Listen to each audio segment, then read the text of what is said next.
Is there anyone here who's ever been to Fonteville up north? I've been thinking about my hometown a lot recently, but I've been having a hard time finding others on the internet who've heard of the place. My grandkids tell me that you can find anything on the web, but clearly that's not the case. If you know anyone who's been to or is from Fonteville, or you are yourself, please get in touch with me. I would love to reminisce about my hometown a little. Let me introduce myself. I'm Greg. I'm in my 60s now. I left Fonteville when I was 22 for an office job that went nowhere, and I never went back. I figured it might be good for me to tell you fine people some of the stuff that I remember, even if you don't believe me. At the very least, I hope you all find it interesting. If you'd like to hear more stories I remember from Fonteville, please let me know. There's really so much to tell. Fonteville was a nice place, and I'm not just saying that because I'm old and nostalgic. It had its share of troubles, but the streets were safe there. Our crime was low, our citizens fed, and we had the most wonderful parks. You could wander for hours there, entranced by the green. We let our gardens run wild, feral and flourishing. A merciless riot of color, only being so bold as to tame them when they threatened to overtake the paths that allowed us to look at them safely. They never seemed to mind. Perhaps they liked the attention. But I'm getting ahead of myself. It was one of these gardens that I was wandering the night I broke one of the laws of Fonteville for the first time. Or perhaps not the first time. I did my share of running wild in my teens, same as everyone else. But everyone knew that someone who got caught smoking pot or the like would only spend the night in City Hall before being released, hapless and embarrassed, back to his parents. It was not one of the real laws, not one of the ones told to children, not one of the ones that counted. I can hardly remember them all these days, but I remember one clear as day. Be home before the sun sets. I remember when I was young, my parents took me to a movie and lost track of time, so that when we left the theater, it was nearly night, the sky painted in flame. I remember the panicked look on their faces, the way they hauled me by the arm to our car and broke the speed limits on the drive home, fleeing the night. I didn't understand why. You must understand, I was quite young, and this was before the internet. I'd never spoken to someone outside Fonteville. This was the way the world worked, and I never thought to question it. The closest I came was considering it parental overcaution as I reached my rebellious youth. I never once, until that night, thought to really ask why. I scarcely remember why I was out so late. Some girl, I think. I was a silly, pining youth, dreaming of bringing a pretty girl to a park full of beautiful flowers. I wouldn't have picked one for her. There were laws in Fonteville, and that was one of them. But I wandered, silly, and in what I thought was love. Silly enough to not notice how late it was getting until I saw the length of the shadows around me. The phrase "a chill ran down my spine" is overused, but more than that, insufficient. There was ice in my blood, but more than that, it was the vulnerability. The sense of trespass, the sudden rush of alertness as I realized that I was not safe. I was alone, surrounded by plants that cared nothing for me, and the sun was setting. I was alone, away from my girlfriend, my parents, away from anyone who cared about me, and the sun was setting. I'd never stayed out after dark, and the sun was setting. The sun was setting. And I was afraid. I ran. Like I said, Fonteville was a reasonable place. You couldn't stay out past dusk, but there was no reason you needed to be in your own home. So, the city constructed makeshift shelters, little more than glorified bus stations, places to hide from the oncoming night. Everyone knew about them. There was one on every street corner, one by the school, many by every park in the city, a place to hide everywhere you looked. They were barely enough to fit 2 or 3 people, but it was enough for me. It took me only a few minutes to reach the nearest shelter, but in that time, the shadows had lengthened. I couldn't put a name to the fear that took me, as the sky shifted to purple and blue, the stars glittering like tiny eyes. I only knew, in my heart of hearts, the part of me that was still a child hearing my mother's stories. The part of me that was still a frightened mammal scurrying to the den, that I needed to be inside, even the paltry inside of a shelter. The shelters, despite the importance of them, were not that impressive. They looked more like outhouses almost, 4 flimsy walls and a door and little else. But the door locked, and I remember the wave of relief that swept through me as I crashed inside and slammed the door behind me hard enough to shake it before collapsing against it. I was safe. In the morning I could return to my parents and be scolded and grounded, but alive. I even dared to mock myself for my terror. What could be the problem? Only children were afraid of the dark. This was Fauteuil, where it was safe. I should have just walked home. But I didn't leave the shelter. I just settled myself on the hard cot, ready to wait out the night, when I heard the pound of footsteps. There was a judder as a body slammed against the door, someone losing control of their momentum in their panic. "Please," I heard a voice gasp. "Please, please, I know, but please." I didn't wait. Perhaps I should have. Perhaps I should have thought about it more. I've thought about it a lot over the years. I did not. I had the door open in an instant, and the person ducked inside, collapsing against the wall the same way I had. "Shut it," they said. "Hurry." The lock slid home with a click, and I turned to them. "Are you hurt?" I didn't know what I could do about it if they were, but I thought I should ask. But they didn't look hurt, only shaky and tired. They were tall and thin, with long, stick-straight dark hair. There was little light in the shelter, only what filtered through the tiny windows, and it made their eyes look wide and dark and strange. They gave me a dubious look and struggled to their feet. "I'm fine," they said. They said nothing more, leaning against the wall with their arms crossed and staring out the window. I hesitated. "So what were you running from?" They gave me a withering stare. "The night, obviously," they said, voice dripping icy scorn. I snapped my mouth shut. I was jittery, fidgeting where I sat on the tiny cot. It seemed, I thought ruefully, that I was going to be spending the night with someone after all. The shelter had no clock, and we just waited there silent for what seemed like hours, but could have been minutes. I scratched at a scab on my nails, wondering if braving the night and the dangers it theoretically contained would have been better than this. I was on the verge of falling asleep when I heard the scream. It was piercing. A howl that rose in a fearful crescendo, the sound of a woman in some terrible pain. I'd already rose to my feet and was at the door before I consciously realized it, and my hand on the doorknob before the stranger in there grabbed my wrist. Their grip was strong, their skin cold, their long nails digging into my skin. "Don't," they said. I stared at them. "Are you crazy? Shut up and listen." They dragged me away from the door. I was athletic, a broad, healthy young man, but they, whoever they were fearfully strong. I struggled to no avail. "Listen," they said. It was at that moment the scream came again.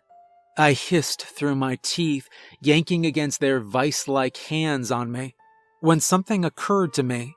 The eye of memory threw up a card and then went and hid.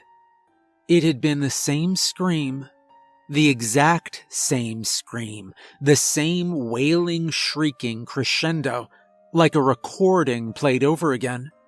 I froze, even my breath stopped in my chest. It came again. The same sound, like a recording, or perhaps not the same sound. This time it sounded higher, colder, like an Arctic wind. There was a faint distortion, too, I realized. I didn't know how to describe it, only a subtle warping that I wouldn't have noticed had I not been so tense and fearful, my senses blown wide to the structure of the world. The stranger released me. I didn't open the door, instead stumbling backward to sink weakly onto the cot. Everything seemed far away. I realized, distantly, that my hands were shaking. The stranger shrugged. They were tense too, I realized. There was a practiced air of nonchalance about them, but I saw the way they sent glances toward the door and the windows, shifting their weight on their feet, as if preparing to run. "Haven't you," they said, "ever heard of an anglerfish?" I didn't ask what they meant. I didn't want to know. Perhaps it seems odd to you that I didn't question it or try to see for myself. I promise you, you wouldn't have opened the door either. Few people could be curious enough to look in the face of that cold howl. Questions were for the sunlight, in the comfort of your own home. "Are we safe in here?" I asked. The walls, which had seemed flimsy but sufficient, suddenly seemed to be made of paper. The stranger looked at me again. They still didn't seem friendly, their eyes still wide and odd, but their face seemed to soften a little as they looked at me, and took in how frightened I must have seemed, how out of my depth. "That's what these are for," they said. "As long as we don't open the door until sunrise, we'll be fine. All we have to do is wait." I no longer tried to sleep. I felt like a caveman keeping watch at the mouth of a cave, staring alone into the darkness, every shift in the underbrush the sign of a wolf or a tiger. I was hiding in a flimsy little shelter, my only companion an unknown quantity, without even the benefit of a spear in my hand. It was this vigilance that made it so when there was a shift of movement outside the window, I caught it. "Shh." I closed my mouth immediately. Rude or not, the stranger clearly knew more about this than I did. Whatever was going on, I had no idea what that could be. I was not willing to die for my pride. We stared at the tiny window. I was just about to write off the movement as a trick of a tired and frightened mind when it came again. I froze. There was something outside the window. I couldn't see what it could be. All I could see was a shadow. There was something outside the window, but I could hear no footsteps. Only faint shadows behind the thin glass. I was still except for my breath, which came fast and rough. I couldn't seem to get enough air. An anglerfish, my thoughts murmured treacherously. An anglerfish. Shh. The stranger whispered again. We were silent, staring. It seemed too dark in the shelter somehow. It was night, but nights were never truly black, even without the full moon that shone fat and pale in the sky. It was darker than it should be, not enough light coming through the window. I didn't breathe again until the gray light of the moon returned and the movements outside were gone. Air rushed out of my chest in a long, slow shudder. "You picked a bad night to get caught outside." My gaze snapped around to the stranger, whose gaze remained as cool as ever. It dawned on me how odd it was that I'd never seen them before. Fauteuil was not a large town. One couldn't know every single person who lived there, but I was sociable and wandered frequently whenever I could. There were few people in town who I was unfamiliar with, but I didn't know their face, their name.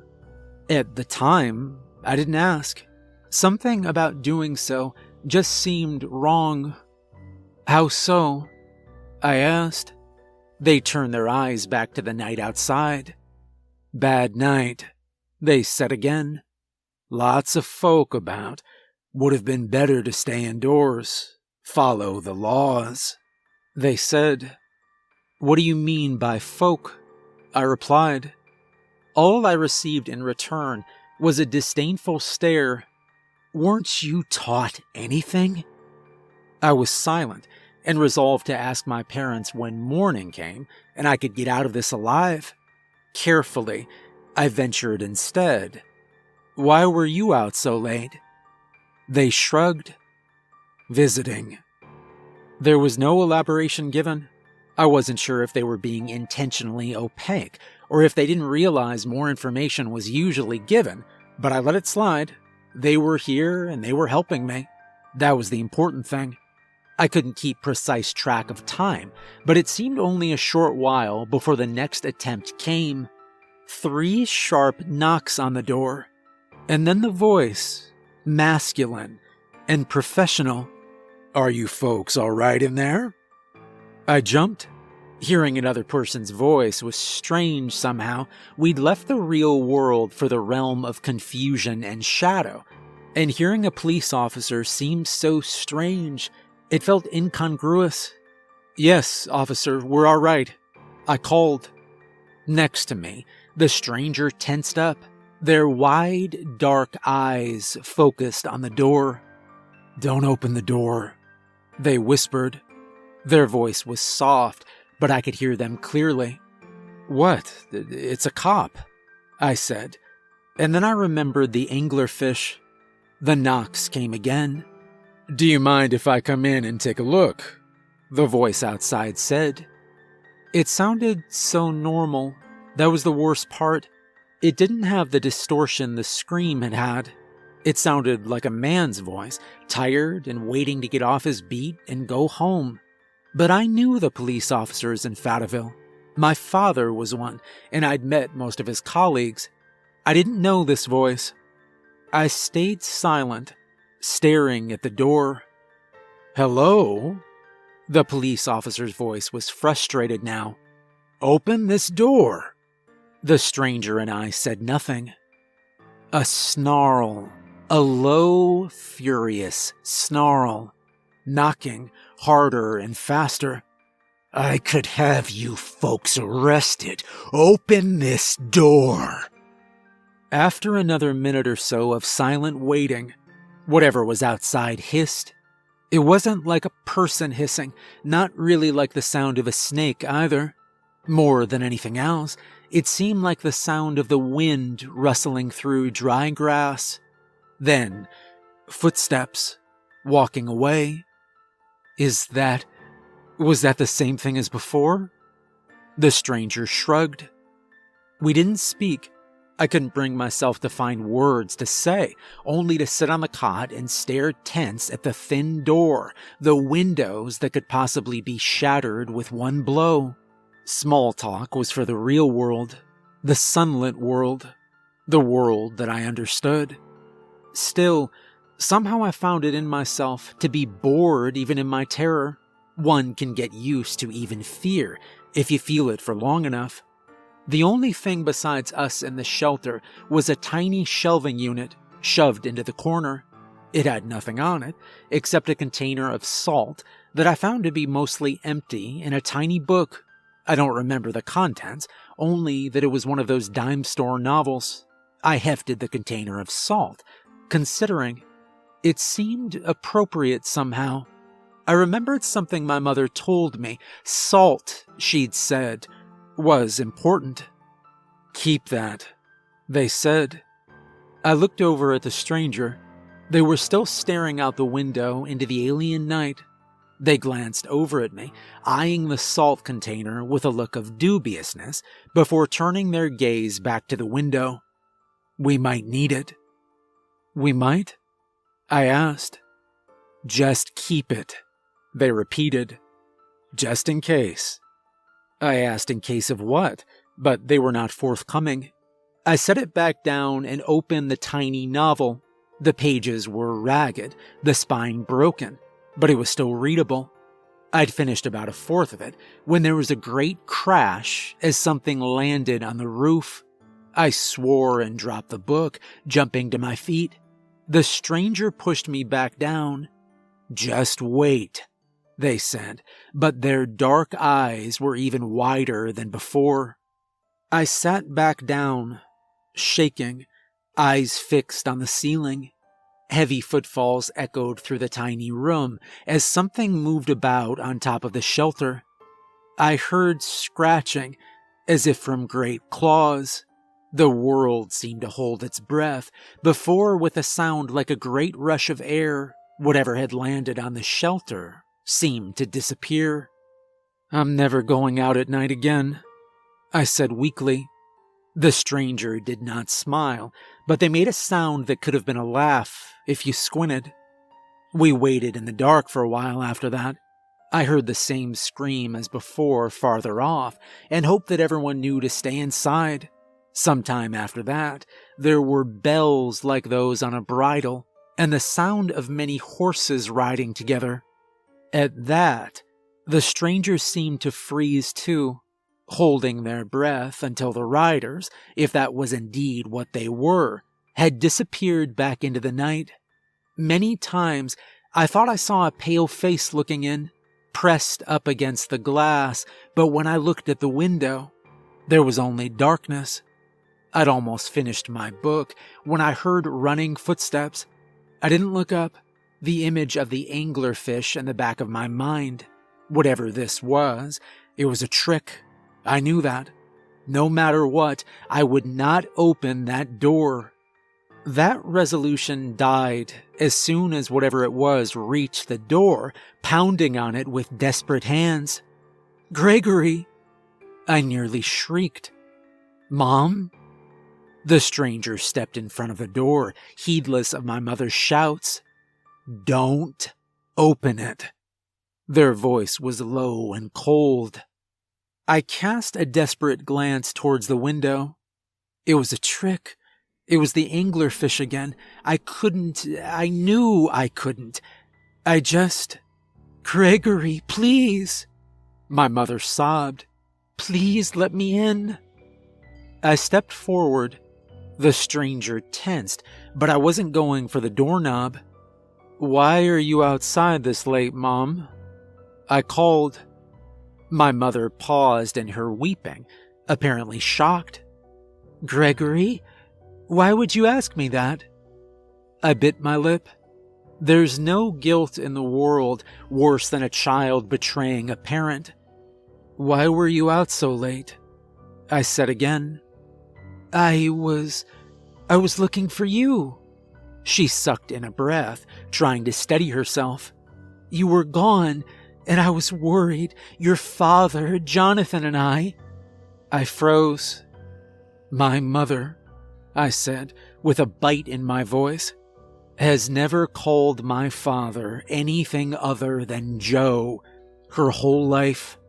There was a red fury rising in my chest. It didn't overtake the terror, but mingled with it, mixed with it, creating a potent, boiling stew. How dare this thing, whatever it was, take my mother's face? "Try harder than that," I called, sitting back down on the bed. The lure had almost gotten me, but I would avoid the teeth this time. "I won't open the door." It didn't snarl like the cop had. "Gregory?" The thing that was not my mother sounded confused. I heard the door shake as it pounded on it. "Gregory, please, it's me." I bit my lip and said nothing. I would not. There was a sound like a snarl, and the thing that could not be my mother let out a shrill wail and pounded even harder. "No, Gregory, please let me in." "Don't do it," the stranger said. Their eyes were on me, hard and dark. "You'll kill us both." I was frozen. I couldn't think. I couldn't move. I covered my ears with my hands, closed my eyes, and curled up into a ball. I could still hear the screaming, the begging, the desperate pounding on the door. It seemed like I could never stop hearing it. There was another snarl, and then a desperate rising shriek. I had my hands over my ears, but I heard a wet, meaty sound, like a knife slicing through chicken. And then silence. Slowly, I uncovered my ears. Something ran its claws down the door. It felt like my heart would stop in my chest. A voice came. It was not my mother's voice. It was her voice, but it wasn't her. She could never sound like that. It said, "We'll find another way in." And then the stranger spoke. I didn't understand the words, but the language felt eerie. Evidently, whatever was outside understood better than I. It snarled, still using a replica of my mother's voice. It hit the door once, a blow that made the wall shake but didn't break it. Before I heard its footsteps receding into the night, there was nothing else until morning. I didn't move until the stranger did, following them meek as a mouse as they unlocked the door and stepped outside. The dawn was as welcome as a lifeboat to a drowning man. After so long in the dark, the sight of the normal street in the gray early morning light, it seemed unreal. I fell to my knees, pressing my hands into the pavement just to feel the solidity of it, the realness. When I looked up, I saw the stranger walking away. "Hey," I said. They jumped, turning around as I caught up with them. They looked different in the sunlight. Their eyes seemed less wide and dark, their skin less pale. They could have been any person on the street. "Let me walk you home," I said. "Make sure you get home safely. It's the least I could do after you." I fell silent. What would have happened to me if I'd been alone and opened the door? Or, even worse, left the safety of the shelter? I found that my mind skittered away from the possibilities. All that mattered, I told myself, was that I'd avoided the angler fish's jaws. The stranger regarded me for a moment, before nodding. "A favor for a favor. This is correct." They did not say thank you, only turned back down the street and continued walking. We walked in silence. Around us, Vaudeville continued to wake up, lights switching on in businesses, people out with their dogs. It all seemed so normal. I shuddered whenever we passed a shelter. It didn't seem like it could be real, but I couldn't find it in myself to convince myself that I'd been dreaming. I'd heard the scream, the footsteps. I'd seen the shadows. I'd heard something pretending to be my mother, pretend to be murdered while I did nothing. Tears pricked at my eyes. I bowed my head. I couldn't believe that I'd done that. I had had a reason. I'd known it wasn't her, but it didn't stop me feeling like a coward. "You're not a coward," the stranger said. Their voice was different in the daylight, still cool and blunt, but a little warmer, a little more normal. They looked at me. I couldn't tell what it was they were thinking. Their eyes were as inscrutable as a reptile's. "You acted to protect your own life. That was the correct choice. Don't be stupid and convince yourself otherwise." Slowly, I nodded. I didn't know why. It was hardly advice, but I began to feel better. We continued to walk.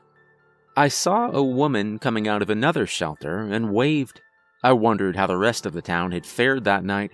Hopefully, no one else had opened the door. No one else had let the darkness in. I wondered if I would find out about it if they had. The stranger came to a stop. "This is me." I paused, blinking. I'd been expecting a house, obviously, or one of the rare apartment complexes. This was a park.